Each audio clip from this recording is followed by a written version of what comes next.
Monkey Man came out this year in 2024, and it is about this guy who had his whole family, his mother, taken away from him by this corrupt government and these people who have all this prejudice, and he's in this criminal underworld, and eventually he rises up through training and everything, and he gets revenge, and he gets vengeance upon the people who have wronged him and killed his mother. It's an amazing revenge story.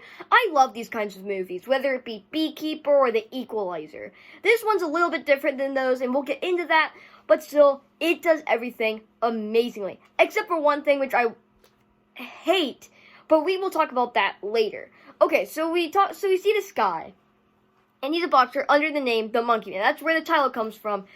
And, he's not very good, but, he's trying to make ends meet in this underworld, and nothing's good. There's political unrest, there's war, there's freaking other stuff. It's not good. Nothing happening here is good.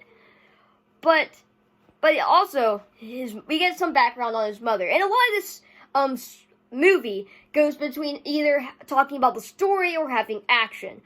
Or, you'll go and having this huge stretch of setup, and then have an action scene.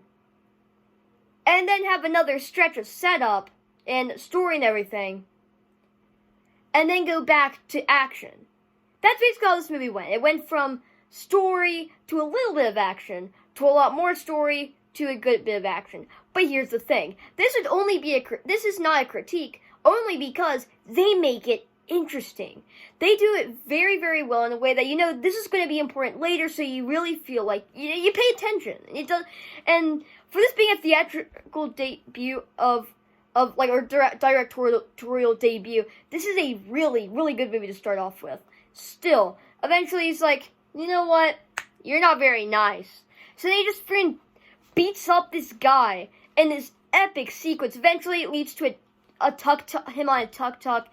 And, it crashes, and, he's wanted, but he gets taken in by kind of this tribe out in the woods, out in the jungle, or wherever, and, he learns a little bit more about himself, his past, and just, he comes to terms with himself, and he trains, because now he's carrying all this on his shoulders, on his back, and now he's putting it all, because he's going to get vengeance upon the person that killed his mother.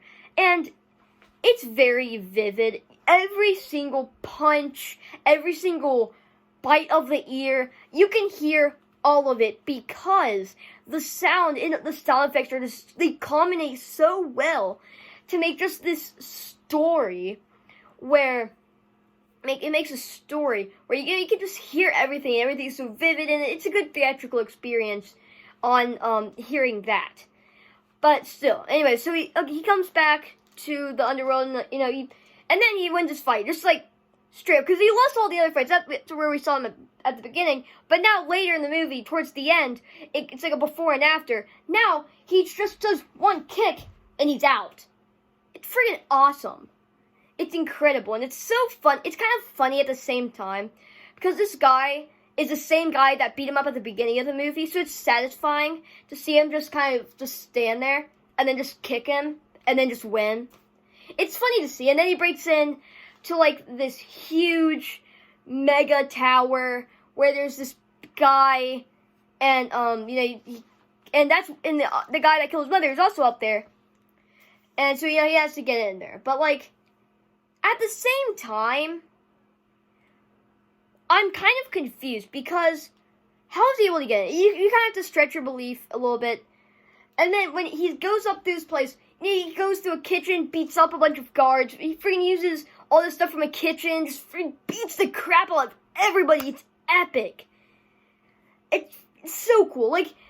This action is epic, but for one little thing that could have made all of this perfect. The shaky cam.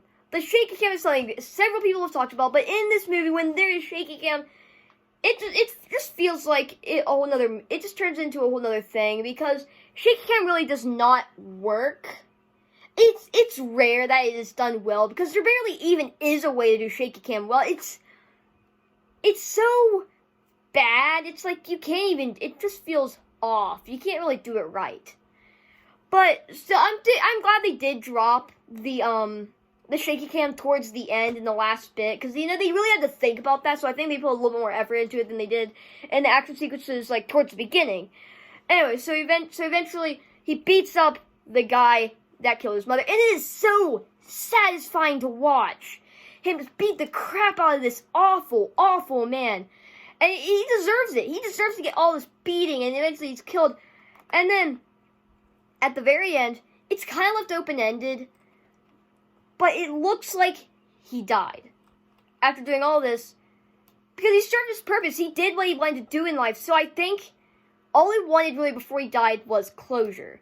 So that's why when he died at the end, it feels satisfying, because now he's done all this stuff and he has closure and everything. And he's okay now. I mean, obviously it's still painful to think back on those memories, but now he has the closure that the guy is put away forever. So then he dies and then cuts to the credits. I love this movie, except for obviously the shaky cam, but the story's great, the action's amazing. This movie does everything so well, and it's just so good. You should watch it. But yeah, guys, if you enjoyed this video or any of my other content, please consider subscribing. I'll see you in the next one. Goodbye.